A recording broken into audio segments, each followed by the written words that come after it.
Thank you for having me here today. I want to take this opportunity to update you on the climate adaptation planning process that I've been involved with since February. A little bit of an overview of today's talk. I'll begin by describing what adaptation planning actually is, and then I'll get more into the meat of what we've learned over the past year, and I'll end with some suggestions for next steps that we can take. So to begin with, the Nisqually River Foundation was accepted to be a part of the Model Forest Policies Program's Climate Solutions University this year. The CSU program is a virtual distance learning course that helps communities develop an adaptation plan. And as you might guess, as opposed to focusing on mitigation or reducing greenhouse gas emissions and thereby slowing the rate of climate change, we are more focused on adaptation efforts, and this means that we recognize that several climate impacts are happening now and that by adapting to them we can make the consequences less severe. Before I go further, I want to give a very special thanks to several of the plan team members, including Jean, Fred, Phyllis, Roger, and Nate. I got a lot of feedback and support from a huge number of people, but these folks really dedicated a lot of time and energy over the last year, so thank you. So we are all intimately familiar with the Nisqually watershed, but I wanted to give you a little bit of context of adaptation planning and what we took into consideration this year. First of all, I want to say that the amount of protected land we have throughout the watershed is huge. These protected lands mean that there's less development throughout the watershed, and so as a result we have increased carbon sequestration, better control of local climate regulation, purer air, and purer water. Also, the active and proposed water restoration sites mean that we have really high quality water. We are able to support a number of native fish populations, and we're more resilient to climate change to begin with as a result. A few other details that we also took into consideration. The Department of Ecology classifies 239,000 acres in the watershed as forest land, which does not include an additional 59,000 acres of military land and 39,900 acres of parks. Both of these land class designations also have a huge amount of forests. Additionally, we have over 80% of the Nisqually main stem under perpetual protection, along with significant portions of the Michelle and Ohop rivers. And lastly, Earth Economics estimates that we receive between $287 million and $4.1 billion in ecosystem services each year. And while that number is hugely varied, I think the bottom line is that the Nisqually watershed is important not just for local residents, but for downstream residents too. However, we do have some challenges today that we also took into consideration. Firstly, over 80,000 residents already live within the watershed and rely on local water sources.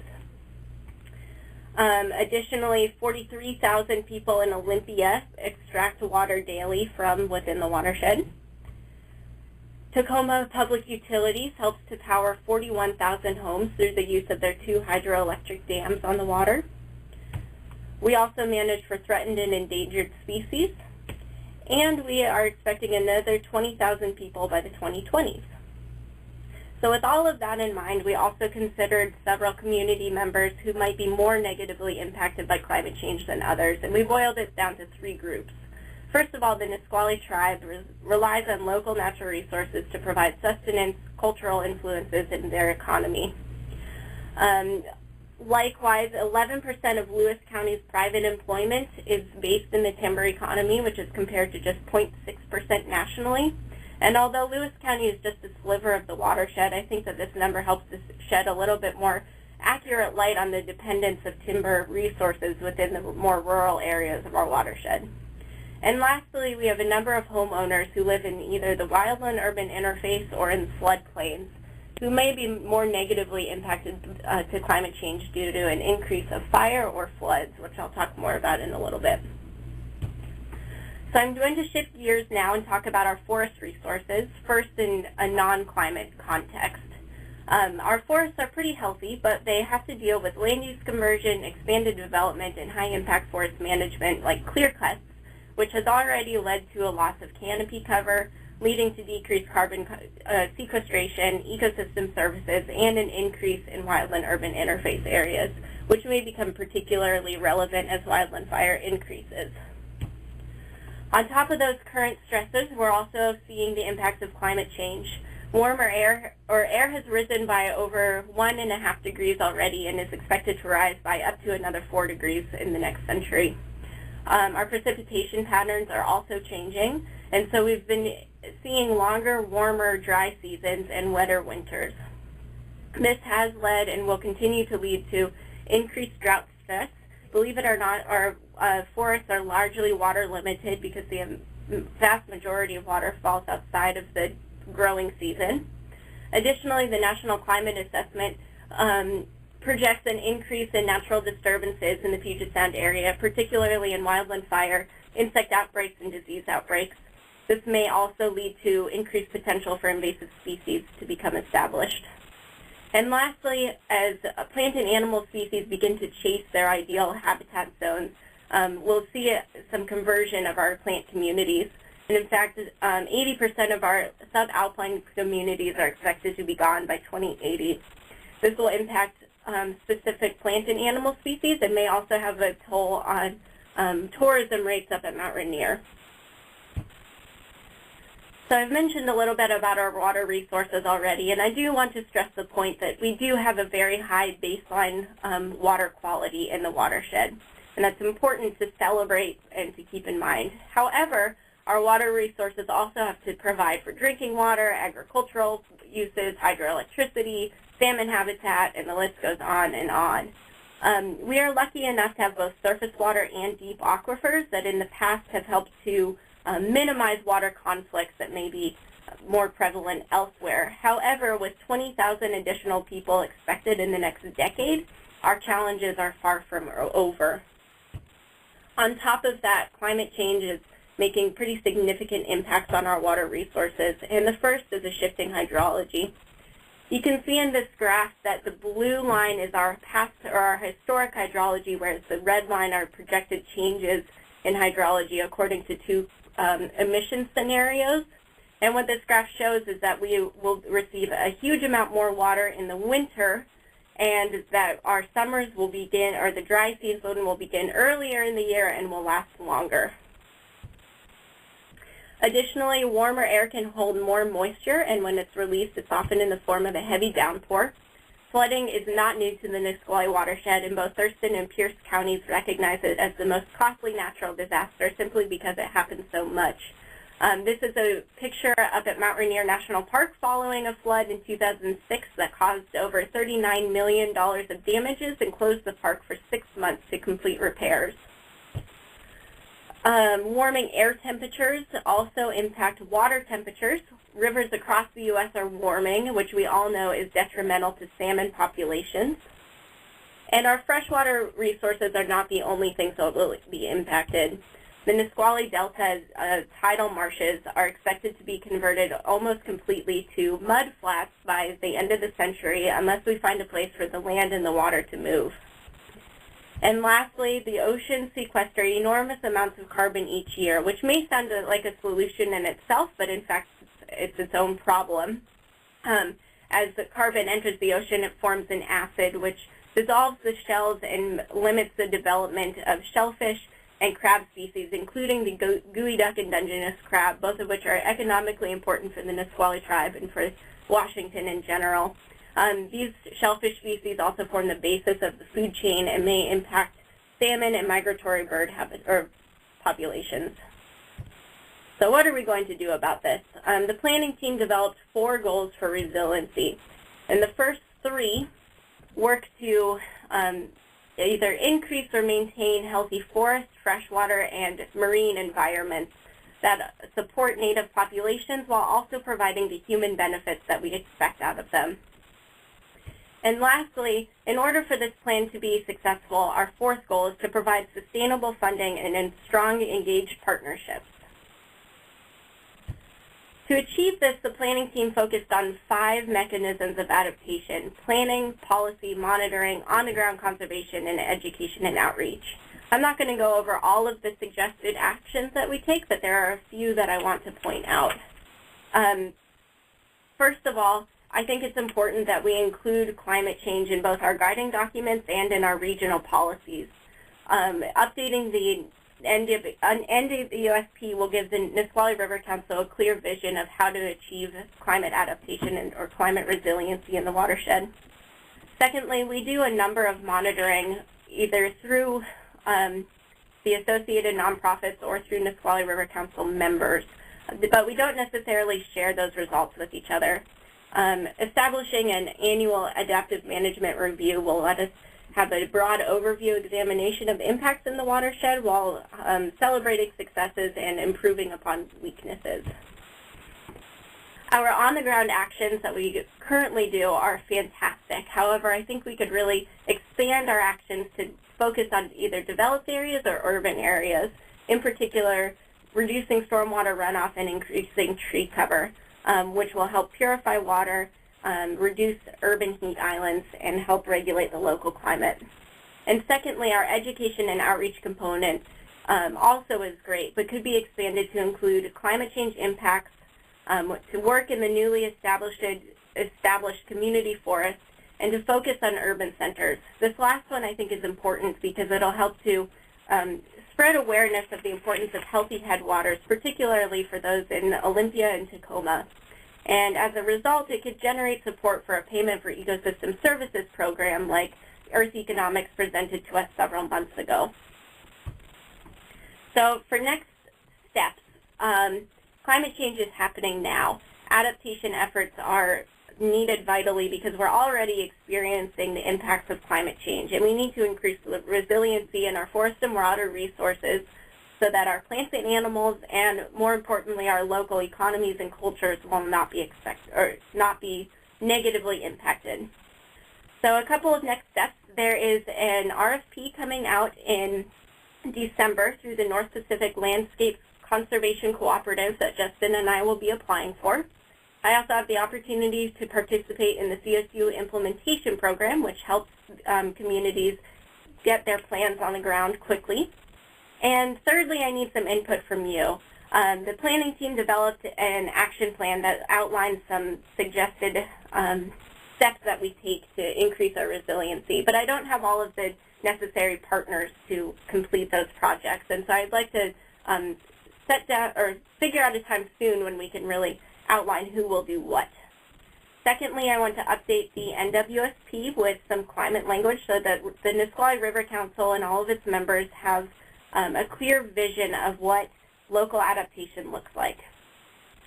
This plan will help supplement the NWSP.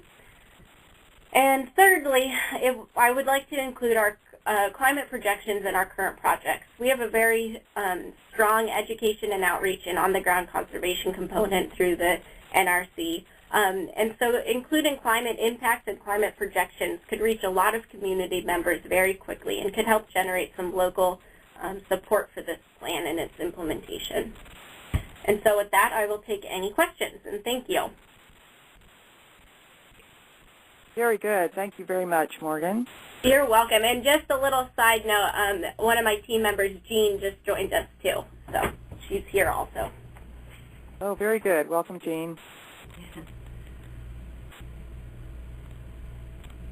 So let's start with a question from our audience members who are helping with a little role playing.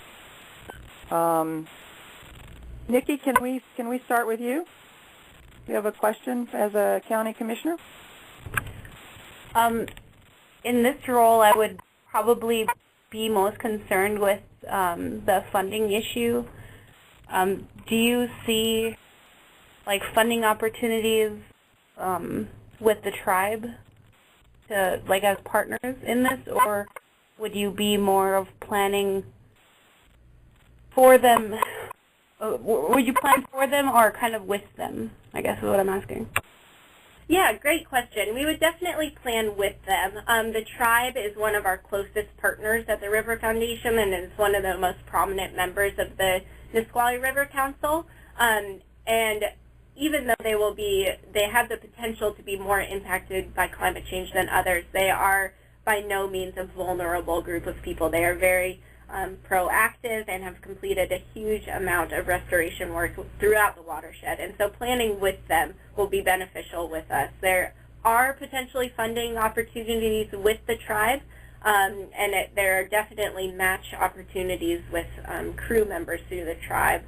Other than that, though, we will also be looking at other grant-based funding sources and funding acquired through our partners to complete certain projects.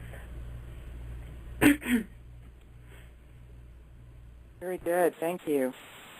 Donna, did you have a question? I do. I have a couple. First I wanted to know, with the increase of population expected in the next few years and the drought season coming, what are the chances that we're going to run out of there's going to become a shortage of drinking water? So most of the watershed, most of the people in the watershed and in Olympia get their water from deep underground aquifers. It's mostly the upper communities that rely on stream water or river water for their drinking. We are also a glacial fed system, and our aquifers are large enough that they are not being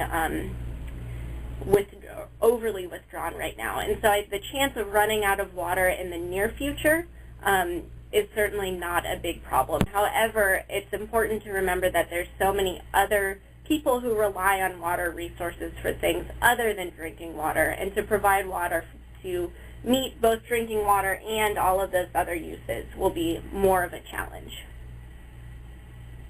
Okay, and then my last question was, is there volunteer opportunities for just a regular citizen like me?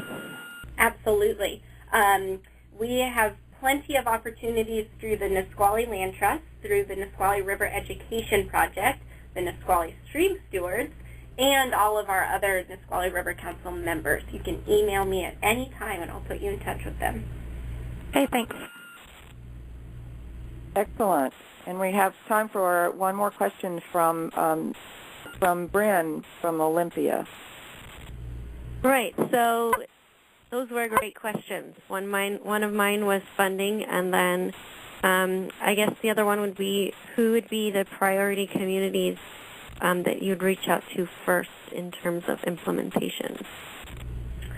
Do you mean in Olympia or just in general? In general. In general, sorry, go ahead. Oh, you're fine. Okay. In general, we have a very strong representation of people through the River Council, and so the point of me trying to finish the action plan with those members, I think, will help to fill in a lot of gaps with our currently formed partnerships. However, to form new partnerships, I think that we really need to expand our communication with Tacoma Public Utilities and also with an organization down in Olympia. A number of community members in Olympia recreate within the Nisqually watershed, and so figuring out how to tap into that enthusiasm could be really valuable. Excellent. All right. Thank you very much. Any additional questions from anyone, CSU team or visitors? Any questions for Morgan?